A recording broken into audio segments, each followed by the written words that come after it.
My dear readers, listeners, and of course, friends, it is with a heavy heart and a sense of profound concern that I turn my attention to the deeply troubling developments currently unfolding in India.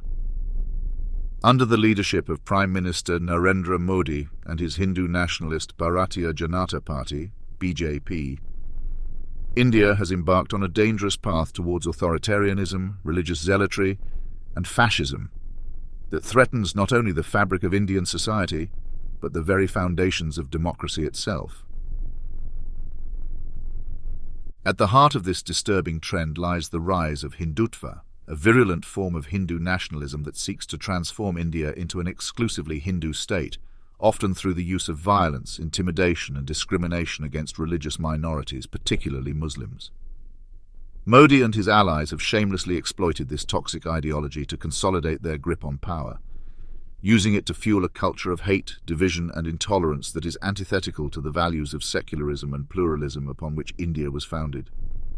But perhaps even more alarming than the rise of Hindu fascism is India's growing alliance with Russia, a country that has become increasingly isolated and belligerent on the world stage. Under the leadership of Vladimir Putin, Russia has engaged in a series of reckless and destructive actions, from the annexation of Crimea to the brutal suppression of dissent at home, culminating in the disastrous invasion of Ukraine.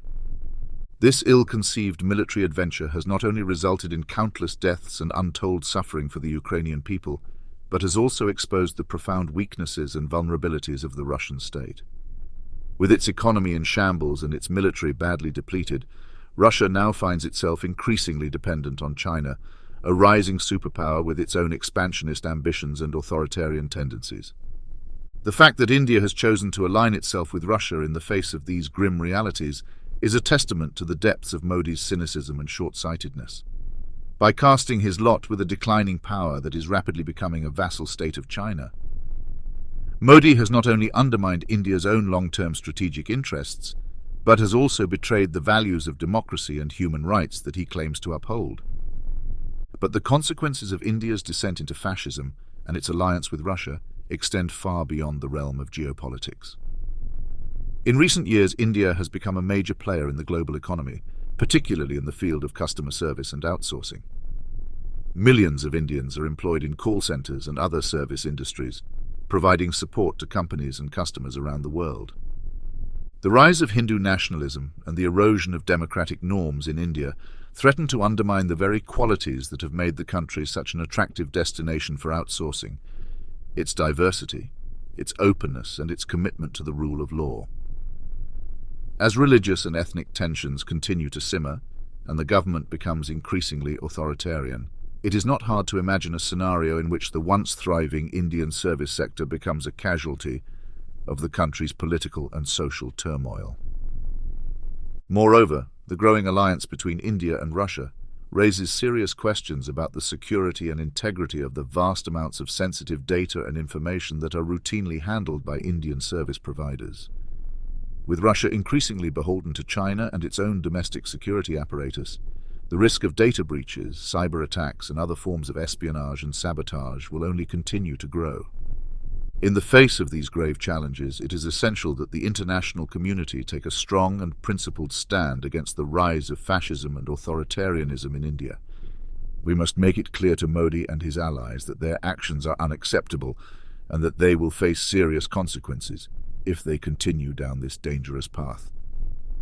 At the same time, we must also work to support and empower those brave individuals and organizations within India who are fighting to defend democracy, human rights, and the rule of law. From journalists and activists to civil society groups and opposition parties,